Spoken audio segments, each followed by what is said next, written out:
Pero decimos Frankenstein y no evocamos a los lémures ni a los zombies, sino un laboratorio, mesas de operaciones, aparatos eléctricos, un nefando instrumental de quirófano, el terrible contacto de la carne con el metal helado del bisturí, una fusión del viejo laboratorio de alquimia lleno de alquitaras humeantes y braseros, de alambiques y tubos de ensayo, primero con los talleres de mecánica y las fábricas, y después con los sistemas electrónicos y la química de robots. Todo eso que nos evoca la ciencia ficción cuando habla de organismos modificados, androides que conjuntan la materia sensible y los mecanismos sintéticos, la sangre circulando por la máquina, el metal ensamblado en la anatomía, el cyborg de Frederik Pohl, que en la Tierra es un monstruo y es un ángel en Marte, que en la Tierra es un monstruo detestado y en Marte es un ángel solitario y sin cielo. La sospecha que surgió en el siglo XVIII y que aún no se disipa, de que el sueño de la razón produce monstruos, de que hay algo espantoso en esta divina capacidad de alterar el diseño de las especies, de poner genes de peces fosforescentes del fondo del mar en los conejos blancos de la fábula, de alterar el mapa interior de los gallos de Esculapio para producir solo pechugas comestibles, de hacer brotar orejas humanas en el lomo de los conejillos de Indias, de producir de verdad, no en el hexámetro deleitable, sino en el mundo atroz, caballos con alas y mujeres con cabellos de serpientes, muchachas con viscosas y olorosas colas de pez y muchachos sensuales con pezuñas de chivo, o por otro lado máquinas programadas para no dejarse modificar, sistemas de rigor tan perfecto que adviertan con rechazo nuestras imperfecciones, computadores traviesos con forma vagamente humana que limpien los hogares, oficien de electricistas y de plomeros, amenicen el tiempo largo de los solitarios y hasta puedan seguir limpiando siglo a siglo las ciudades donde hace mucho tiempo dejaron de ser necesarios los humanos.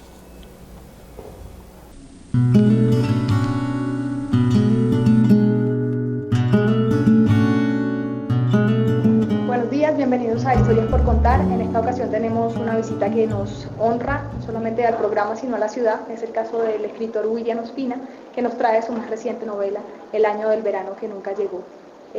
William, bienvenido. Muchas gracias. Te quiero hacer una pregunta, es un recorrido acerca de tu vida, también de tu obra, lo que nos puedas comentar brevemente. Me gustaría que hablaras de la vocación de escritor. ¿Qué te llama? ¿Qué es ese impulso que hace convertir a una persona del común en una persona que termina registrando historias que narran una problemática, un país, un hecho histórico determinado? Bueno, es difícil para uno rastrear qué lo llevó finalmente a escribir. Yo supongo que en mi caso muchas cosas fueron marcando ese camino, mi relación con la lengua, con las canciones, con los relatos, algunos cuentos que escuché de niño y algunos libros, muy pocos, que leí en ese entonces. Pero la verdad es que yo lo que escribí inicialmente eran poemas y nunca pensé que iba a escribir otra cosa. Solo tuvo que pasar cierto tiempo para que sintiera la necesidad de escribir, por ejemplo, ensayos, al principio sobre temas literarios, sobre autores que me gustaban, sobre poetas, y después ya escribir ensayos sobre la sociedad contemporánea, sobre el mundo moderno, sobre los desafíos de la modernidad. Y un día me surgió el deseo de escribir un relato, pero no me atreví a decir que fuera una novela. ¿Cuál fue el primero? No, era ya un relato sobre los viajes al Amazonas, pero yo no pensaba que eso se iba a convertir en una novela. Pensaba que iba a ser un relato largo y no sabía clasificarlo. Y la palabra novela, cuando uno no ha escrito nunca una, lo intimida demasiado, es como una cosa aterradora. ¿Quién va a ser capaz de escribir una novela? Bueno, a los poetas se les atribuía esa cualidad de clarividencia que les daba el don de la poesía, algo que usted de cierta manera ha sabido aprovecharla. También sus libros de novelas se leen como crónicas, en un lenguaje muy ameno, crónicas literarias, y aborda de nuevo hechos históricos. ¿Qué lo hace detenerse? ¿Qué es eso que de repente un hecho brilla entre la multitud y lo hace apoderarse de él y plasmarlo en un libro?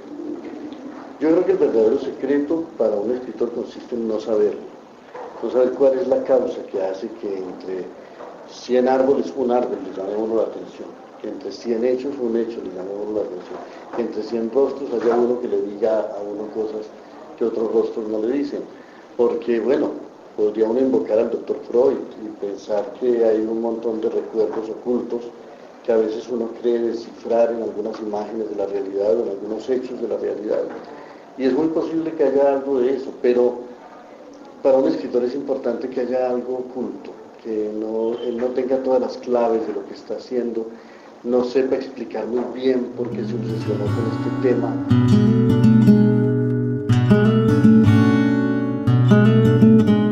Hace poco leíamos El dibujo secreto de América Latina, que dedicaba la mitad de sus páginas a un recorrido por la historia de la música que atraviesa todo el continente. Y ahora nos encontramos con el año del verano que nunca llegó. ¿Cuál es la nueva apuesta que los lectores van a encontrar en sus páginas? Bueno, para mí es de alguna manera un retorno porque yo antes de dedicarme a escribir mis novelas sobre el Amazonas y sobre la historia de la conquista de América, tenía una pasión declarada por el romanticismo, por la era romántica. Había escrito un libro hace unos 20 años de esos extraños prófugos de Occidente, algunos de cuyos poetas, de los poetas que menciono allí, son por ejemplo Byron o Hölderlin, que son grandes figuras del romanticismo occidental. Y también escribí un libro, Es tarde para el hombre, que aunque lo escribí hace 20 años, yo creo que hoy es más actual que entonces y estoy mucho más convencido de las cosas que digo allí. Y ese libro nació de un ensayo que se llama Los románticos y el futuro. De manera que el que hace unos 4 años yo me haya obsesionado con una historia que comprometía a unos poetas románticos, a unos climas, unas atmósferas en la Suiza de comienzos del siglo XIX, una casa misteriosa donde nacieron un par de monstruos literarios que ya escaparon de la literatura y que se han convertido en parte como de la imaginería de la época y de las obsesiones del mundo contemporáneo, Frankenstein y el vampiro. Ha significado en mi caso volver a gravitar alrededor de un tema que siempre me ha atraído, el tema del romanticismo como una reacción de la juventud y de la pasión humana frente a los excesos de la razón y frente a las simplificaciones de una edad de utilitarismo y de lucro. Me parece que la humanidad está necesitando más que nunca un retorno a una relación con la naturaleza, un retorno a una relación con la imaginación, con la fantasía, con la pasión, con el vivir de una manera creadora, porque ya nos tienen demasiado programados para ser solo repetidores de cosas, consumidores de cosas, y hay una generación entera atrapada por unas pantallitas lejos de la relación con el mundo. Cortázar hablaba del concepto del lector cómplice. ¿Usted qué se siente volviendo a estas tierras cafeteras que en algún momento habitó? ¿Cómo las ve ahora y cómo siente la calidez y la recepción de su obra en este lugar? Bueno, a mí me gusta recordar una frase que Borges decía, ¿no? Que todas las llanuras son iguales, pero no hay una montaña igual a otra. Uno de los encantos que tienen estas regiones de la cordillera es que nada se parece a nada. Cada paso que uno da cambia la perspectiva, cambia el ángulo, cambia el paisaje. Aquí en Colombia además basta subir o bajar un poco y cambia el clima. Lo excitante de Europa son las ciudades, lo excitante de estas tierras americanas es el paisaje, es la naturaleza.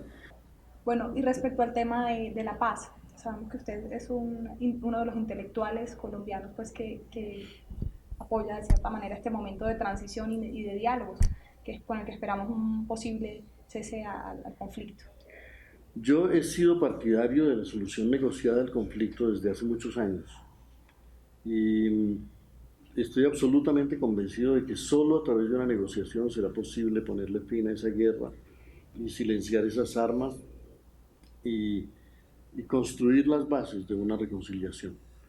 Pero a lo largo de este proceso yo he sido muy crítico de este proceso de paz porque yo temo que la vieja aristocracia colombiana y la vieja élite que ha dominado el país durante tanto tiempo, mientras la guerra le resultó benéfica, mantuvo una posición guerrerista permanente, y ahora cuando la paz les parece un buen negocio, están tratando de hacer un proceso de paz en el que no haya cambios de ninguna clase a nivel de la economía, a nivel del orden social, a nivel de la justicia social.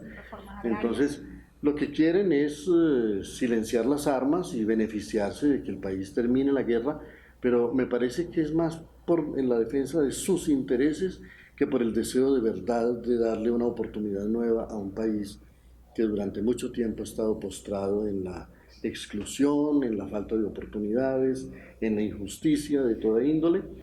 Hacer un proceso de paz que es necesario, finalizar esa guerra que es necesario, exige remover las causas de ese conflicto, y las causas están profundamente arraigadas en la injusticia social, en la discriminación, en la exclusión, en la falta de oportunidades y en el hecho de que hoy millones de jóvenes no tienen ninguna opción laboral, ninguna opción de ingreso. Muchos de ellos encuentran en el crimen o en el delito la única opción para sobrevivir, y eso no lo pueden borrar de un plumazo unos cuantos tecnócratas tratando de hacernos ver lo que no está aquí, que es una transformación verdadera de la sociedad. Y siento que la principal responsabilidad de todo lo que nos pasa es de una dirigencia mezquina, una dirigencia que ni ama a su pueblo, ni ama a su país, ni es capaz de engrandecerlo y de dignificarlo. Y la verdad es que en eso sí somos responsables todos, porque ellos están allí porque los dejamos estar y porque seguimos pensando que son los únicos que tienen derecho a manejar todo esto. Pero pues yo no sé cuánto tiempo más el país va a resistirlo. Yo creo que los cambios son urgentes y son importantes, y toda esa vieja élite es demasiado egoísta y nos vive predicando solamente el odio mezquino entre directorios y entre partiditos y entre funcionarios, pero las grandes tareas históricas del país están postergadas porque para ellos la gente no existe. Colombia yo creo que tendría oportunidades extraordinarias. Es un país que todavía tiene, si no intacta, por lo menos viva buena parte de su naturaleza original. Es una fábrica de agua, la más importante que tiene el planeta. Colombia tiene la mitad de los páramos de este planeta, una naturaleza llena de recursos de toda índole, pero pues los gobiernos en los últimos tiempos, desde que empezaron a descubrir que aquí había recursos naturales, encontraron la solución, que es el grado cero de la política, de vender el suelo, ¿no? De vender el subsuelo, de vendérselo a los que sepan llevarse el oro. Pero todos sabemos que la minería, por ejemplo, que aquí se practicó desde el siglo XVI, nunca hizo grande a ningún pueblo. Vivir de la minería no ha hecho grande a ningún pueblo jamás. Y el profesor Hermes Tobar, un gran historiador que hay en Colombia, ha mostrado en sus libros cómo son las regiones que están dedicadas a la minería desde el siglo XVI las más postradas y las más miserables que tiene el país. De manera que Colombia necesita una industria, necesita una agricultura, lo que ellos han desmontado por hacer esa venta primaria del país. Necesita construir una economía en diálogo con su territorio, con sus climas, con su geografía, con estas montañas, con estas aguas, proteger la naturaleza. Y Colombia, yo pienso que, por ejemplo, debería ser un vendedor de alimentos orgánicos para el mundo. Hay uno de sus ensayos que el título es muy diciente y que me recuerda esa situación, y es "Perecerás por tus virtudes", que me parece que es eso, como un país que es rico en todos los sentidos, de un momento a otro termina padeciendo los horrores de esa explotación.